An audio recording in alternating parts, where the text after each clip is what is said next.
पुणे महापालिका निवडणुकीसाठी उमेदवारी अर्ज दाखल करण्याची मुदत संपलेली आहे आणि नेमकं आता पुण्यात चित्र नेमकं काय असणार आहे त्याबाबत चर्चा सुरू झालेल्या आहेत। भाजपचे शहराध्यक्ष धीरज घाटे आपल्या सोबत आहेत। पुण्यात देखील भाजप आणि शिवसेना यांच्यात युती होऊ शकलेली नाहीये आणि का नेमकी युती होऊ शकली नाही त्या संदर्भात धीरज घाटे यांच्याशी बोलूयात। तुम्ही भाजपकडून किती लोकांना उमेदवारी दिलेली आहे, साधारणतः किती लोकांना एबी फॉर्म दिलेले आहे? मुळात आम्ही गेले 15 दिवस शिवसेनेबरोबर आमची चर्चा चालू होती आणि युती व्हावी हाच आमचा आग्रह होता। काल रात्री सुद्धा आम्ही आदरणीय मुख्यमंत्री देवेंद्रजींशी या विषयात चर्चा केली आणि सेनेच्या वरिष्ठांशी पण आम्ही संपर्कात होतो। 15 जागा सेनेला देण्याचं मान्य केलं होतं। एका जागेच्या संदर्भात आग्रह होता, त्याही ठिकाणी त्यांना भारतीय जनता पार्टीच्या माध्यमातून कॉप करू असंही आम्ही प्रस्ताव दिला होता। परंतु आज सकाळी अचानक असं कळालं की शिवसेनेने एबी फॉर्म द्यायला सुरुवात केली। मग दुपारी आम्ही जवळजवळ 12-12:30 नंतर आम्ही त्या ठिकाणचे जे आमचे उमेदवार होते, दावेदार होते, अशा सर्व कार्यकर्त्यांना आम्ही उमेदवारी अर्ज दिला।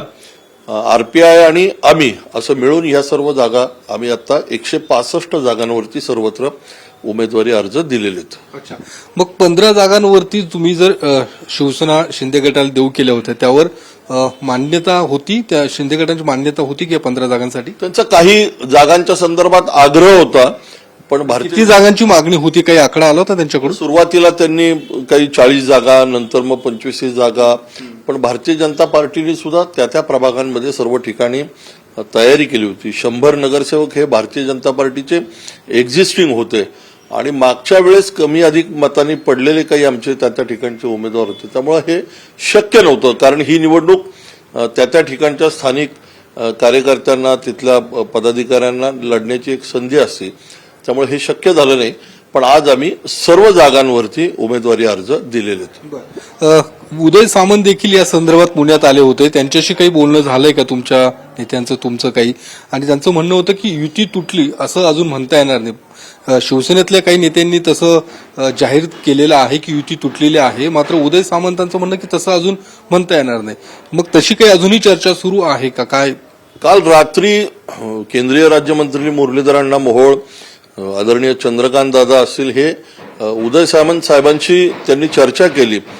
काल आम्ही सुद्धा मुख्यमंत्र्यांशी या विषयामध्ये बोललो आणि ते सुद्धा एकनाथ शिंदे साहेबांशी रात्री उशिरापर्यंत बोलून यातनं मार्ग निघेल अशी आम्हाला शक्यता वाटत होती। परंतु आज सकाळी त्यांनी काही ठिकाणी फॉर्म द्यायला सुरुवात केल्यामुळं हा विषय त्या ठिकाणी संपला आणि आम्ही सर्व जागांवरती आज सगळ्या उमेदवारी अर्ज दिलेले आहेत। आता ह्याच्यानंतरही काही समजा निर्णय प्रदेश भारतीय जनता पार्टीने एकत्र बसून वरती सेनेच्या नेत्यांबरोबर केला, आमच्याशी काही बोलणं केलं तर आम्ही याच्यामध्ये पुढे जाऊ।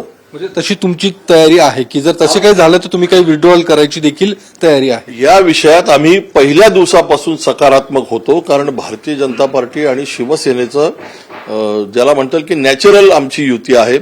आरपीआय पण आमच्या सोबत गेले अनेक वर्ष आहेत, त्यामुळे युती राहावी या मताचा मी पहिल्या दिवसापासून समर्थन करत होतो।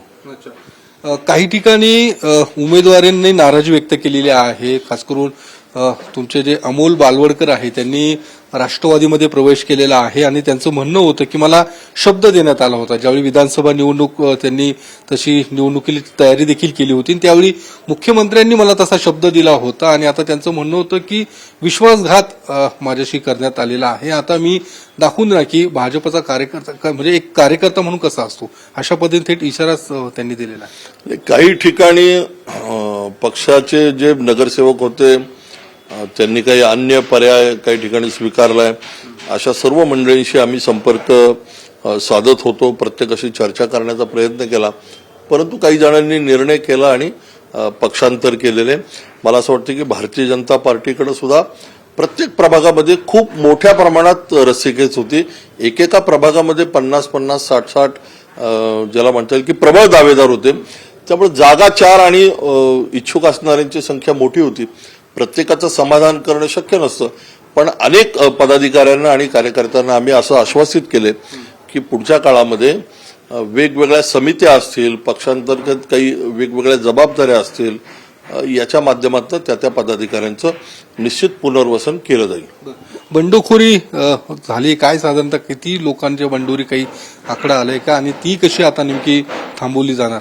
मला वाटतं की भारतीय जनता पार्टीमध्ये फार मोठ्या प्रमाणामध्ये बंडखोरी झाली असं वाटत नाही, पण काही प्रमाणात जिथं झाली आहे त्या ठिकाणी आम्ही संवाद साधण्याचा प्रयत्न करतोय.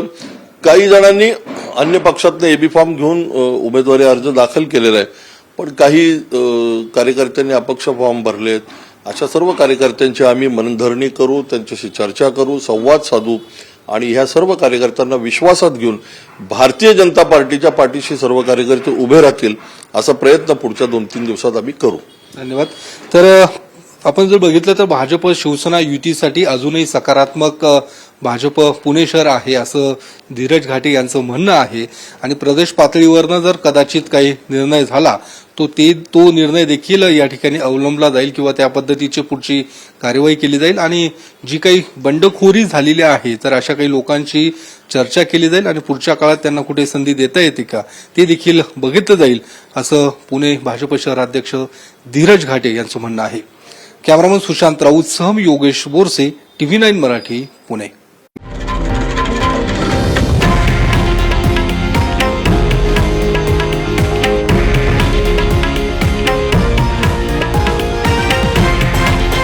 हे आहे देशातील नंबर 1 न्यूज नेटवर्क आणि आपण पाहत आहात TV9 मराठी, एकमेव.